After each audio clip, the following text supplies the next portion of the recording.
بسم اللہ الرحمن الرحیم۔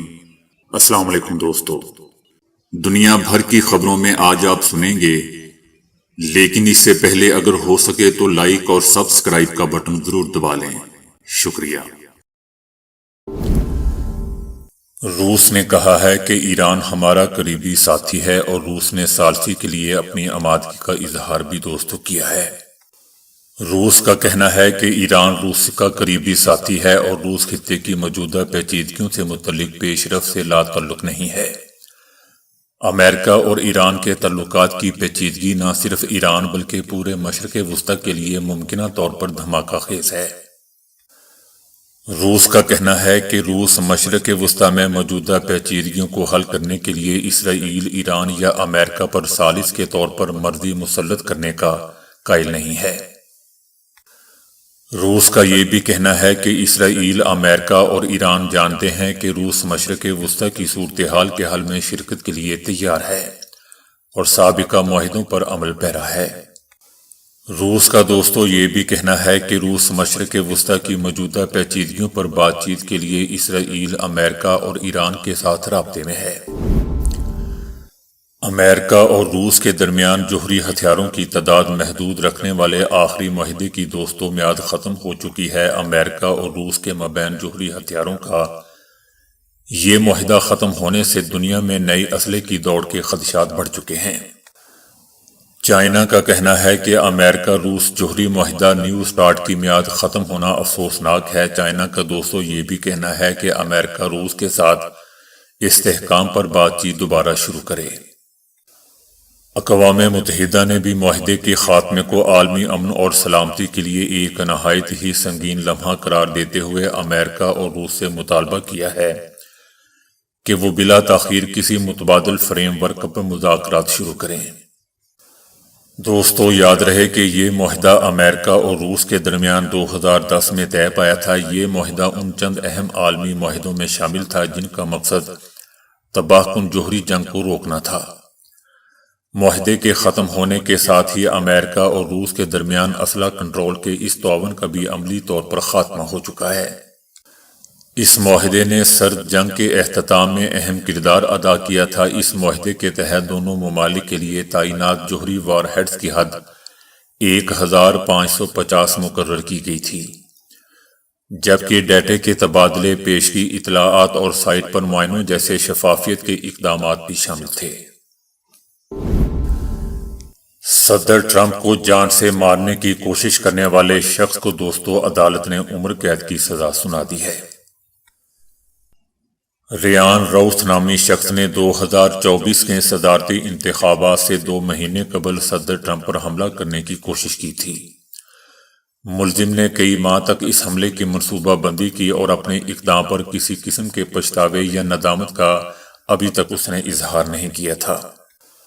عدالت نے گزشتہ سال ستمبر میں ریان راؤتھ کو 5 سنگین الزامات میں مجرم قرار دیا تھا، جن میں صدر ٹرمپ کو مارنے کی کوشش بھی شامل تھی۔ حیرت انگیز طور پر دوستو ملزم نے مقدمے کی سماعت کے دوران بحیثیت وکیل اپنا دفاع خود کیا تھا۔ استغاثہ نے عدالت سے عمر قید کی سفارش کی تھی، جبکہ ریان راؤتھ نے جج سے 27 سال کی قید کی سزا دینے کی درخواست کی تھی۔ پروسیکیوٹرز نے بھی عدالتی دستاویزات میں کہا کہ ریان راؤتھ کے جرائم بلا شبہ عمر قید کے مستحق ہیں، کیونکہ اس نے کئی مہینوں تک مارنے کی منصوبہ بندی کی۔ وہ راستے میں آنے والے کسی بھی شخص کو مارنے پر آمادہ تھا اور اس نے نہ تو افسوس کا اظہار کیا اور نہ ہی ندامت دکھائی۔ یاد رہے دوستو کہ ریان راؤتھ کو ہوائی سے گرفتار کیا گیا تھا۔ اس سے پہلے وہ نارتھ کیرولینا میں مقیم تھا۔ اسے غیر قانونی طور پر اسلحہ رکھنے کے 3 الزامات اور گرفتاری کے دوران ایک وفاقی افسر کی راہ میں رکاوٹ ڈالنے کے جرم میں بھی مجرم قرار دیا گیا۔ صدر ٹرمپ نے کہا ہے کہ ایرانی سپریم لیڈر آیت اللہ خامنائی کو بہت فکر مند ہونا چاہیے۔ امریکی میڈیا کو انٹرویو میں صدر ٹرمپ کا کہنا تھا کہ انہوں نے ہمیشہ ایرانی عوام کا ساتھ دیا۔ ٹرمپ نے دعویٰ کیا کہ وہ ایران پر حملہ نہ کرتے تو آج مشرق وسطی میں امن نہ ہوتا۔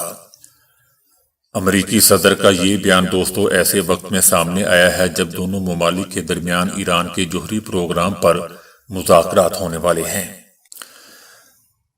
صدر ٹرمپ نے گزشتہ روز دوستوں کہا تھا کہ ایران کسی پیش رفت کا خواہش مند نظر آ رہا ہے، تاہم یہ دیکھنا ہوگا کہ آیا واقعی کوئی نتیجہ سامنے آتا ہے یا نہیں۔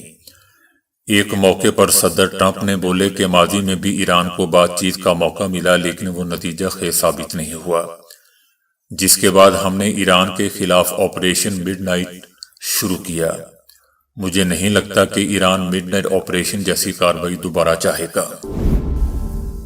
صدر ٹرمپ اور چینی صدر شی جن پنگ کے درمیان دوستوں ٹیلی فونک رابطہ ہوا ہے۔ امریکی صدر ٹرمپ نے چینی ہم منصب کے ساتھ بات چیت کو شاندار قرار دیا۔ ملاقات کے بعد جاری کیے گئے ایک بیان میں صدر ٹرمپ کا کہنا تھا کہ صدر شی جن پنگ سے تجارت، فوجی امور، تائیوان، روس اور یوکرین تنازعہ اور ایران کی موجودہ صورتحال پر بات چیت ہوئی۔ صدر ٹرمپ کا کہنا تھا کہ چائنا کی امریکہ سے تیل، گیس، اضافی زرعی مصنوعات کی خریداری، طیاروں کے انجنوں کی ترسیل سمیت دیگر موضوعات پر بھی گفتگو ہوئی۔ چینی صدر نے امریکی ہم منصب سے گفتگو کے دوران دوستوں امریکہ چائنا تعلقات میں تائیوان کے مسئلے کو اہم قرار دیا۔ چینی صدر شی جن پنگ نے تائیوان کے ساتھ اسلحے کے معاہدے پر امریکہ کو انتہائی احتیاط سے کام لینے کا بھی کہا۔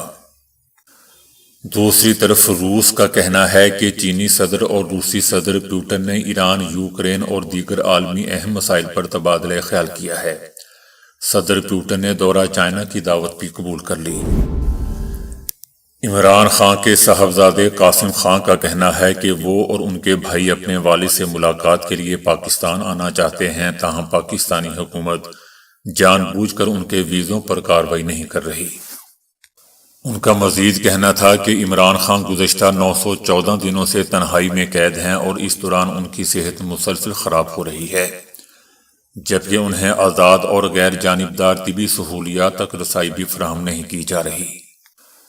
ان کا کہنا تھا کہ کسی قیدی کو علاج سے محروم رکھنا ظلم ہے اور بچوں کو اپنے والد سے ملنے سے روکنا اجتماعی سزا کے مترادف ہے۔ قاسم خان نے خبردار کیا کہ اگر فوری اقدامات نہ کیے گئے تو صورتحال ناقابل تلافی نقصان کی طرف جا سکتی ہے، لیکن دوستوں انہوں نے یہ نہیں بتایا کہ یہ نقصان دہ صورتحال پاکستان کے خلاف جائے گی یا ان کے والد کے خلاف۔ عمران خان کے صاحبزادے نے عالمی انسانی حقوق کی تنظیموں اور مختلف ممالک کی حکومتوں سے اپیل کی ہے کہ وہ اس معاملے پر آواز بلند کریں اور بروقت مداخلت کریں تاکہ عمران خان کو مناسب طبی سہولیات فراہم کی جا سکیں۔ ایک امریکی ڈیفنس ویب سائٹ نے دعویٰ کیا ہے کہ ایران کو روسی ساختہ ہیلی کاپٹر جنگی ہیلی کاپٹروں کی فراہمی کے شواہد مضبوط ہوتے جا رہے ہیں۔ حال ہی میں ایک ویڈیو منظر عام پر آئی ہے جس میں دعویٰ کیا جا رہا ہے کہ روسی ساختہ ہیلی کاپٹر ایرانی دارالحکومت تہران کے اوپر پرواز کرتا دکھائی دے رہا ہے۔ تاہم ویب سائٹس کا یہ بھی کہنا ہے کہ اس بات کی آزادانہ طور پر تصدیق نہیں ہو سکی کہ یہ ویڈیو کہاں اور کب ریکارڈ کی گئی۔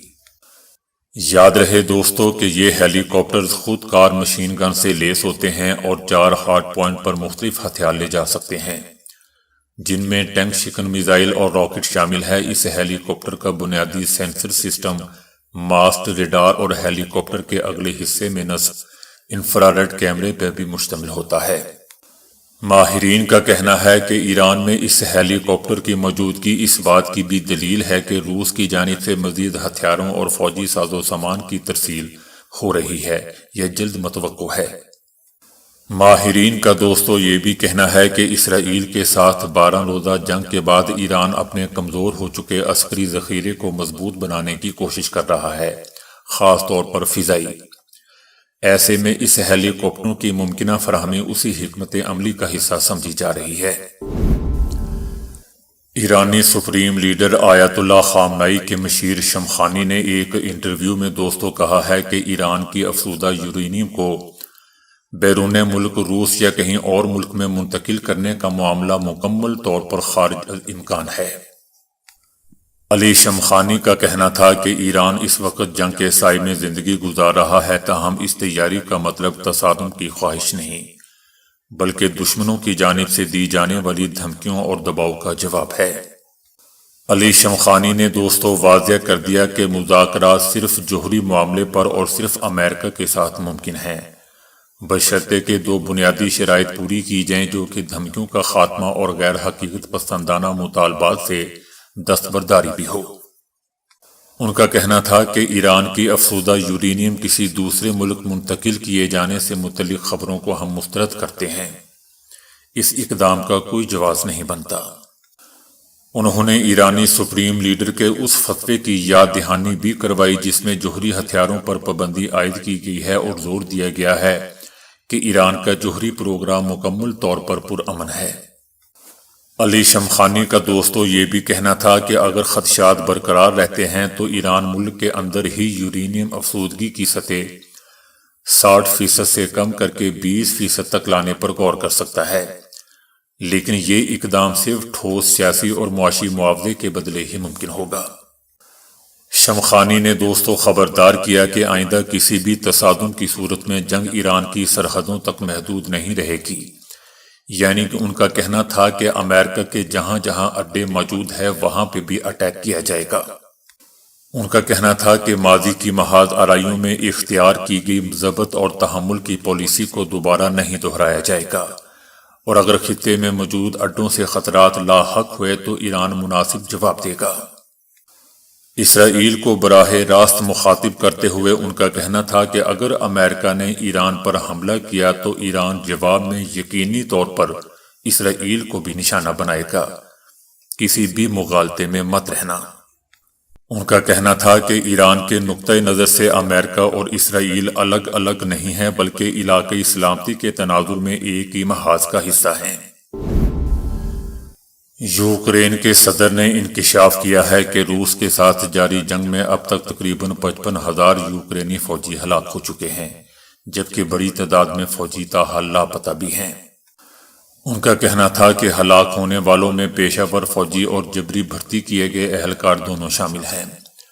انہوں نے دوستو لاپتہ فوجیوں کی درست تعداد بتانے سے بھی گریز کیا۔ یہ بیان ایک ایسے وقت میں سامنے آیا ہے جب روس کے یوکرین پر حملے کو 4 سال مکمل ہونے والے ہیں اور متحدہ عرب امارات کے شہر ابو ظہبی میں جنگ بندی کے لیے اہم مذاکرات جاری ہیں۔ دوسری جانب امریکہ میں قائم تھنک ٹینک کا کہنا ہے کہ جنگ کے آغاز سے اب تک یوکرین کے تقریباً 4 لاکھ فوجی ہلاک یا زخمی ہو چکے ہیں۔ اقوام متحدہ کا بھی کہنا ہے کہ صرف 2025 کے دوران روسی حملوں میں 2,500 سے زائد یوکرینی شہری ہلاک اور 12,000 سے زیادہ زخمی ہوئے، جو گزشتہ سالوں کے مقابلے میں نمایاں اضافہ ہے۔ کشمیریوں کی جدوجہد آزادی کو خراج تحسین پیش کرنے کے لیے دوستو ملک بھر میں یوم یکجہتی کشمیر منایا گیا۔ یوم کشمیر کے موقع پر ملک بھر میں عام تعطیلات ہیں۔ مظفرہ آباد میں صبح 9 اور 10 بجے کے درمیان سائرن بجائے گئے اور 1 منٹ کی خاموشی اختیار کی گئی۔ ملک بھر میں کشمیریوں سے اظہار یکجہتی کے لیے تقاریب منعقد کی گئی۔ آزاد کشمیر اور پاکستان کو ملانے والے راستوں پر انسانی ہاتھوں کی زنجیر بھی بنائی گئی۔ افواج پاکستان نے بھی مقبوضہ وادی میں انسانی حقوق کی سنگین خلاف ورزیوں کی شدید مذمت کرتے ہوئے کشمیری عوام سے بھرپور یکجہتی کا اظہار کیا۔ Field marshal Asim Munir, naval chief اور ایئر چیف نے کشمیریوں کے حق خود ارادیت کی حمایت کا اعادہ کیا۔ ISPR کا بھی کہنا تھا کہ مقبوضہ وادی میں ماورائے عدالت قتل، جبری گمشدگیاں اور گرفتاریاں ناقابل قبول ہیں۔ بھارت کی جانب سے کشمیر کا آبادیاتی اور سیاسی تشخص بدلنے کی کوشش بین الاقوامی قانون کی خلاف ورزی ہے۔ پاکستانی افواج کا دوستو یہ بھی کہنا تھا کہ آزادی اور وقار کی جدوجہد میں کشمیری بھائیوں اور بہنوں کے ساتھ ہم کھڑے ہیں، ہمیشہ کھڑے رہے تھے اور ہمیشہ کھڑے رہیں گے۔ تو دوستو ابھی کے لیے اتنا ہی۔ ویڈیو کو لائک اور شیئر کرنے کا بہت بہت شکریہ۔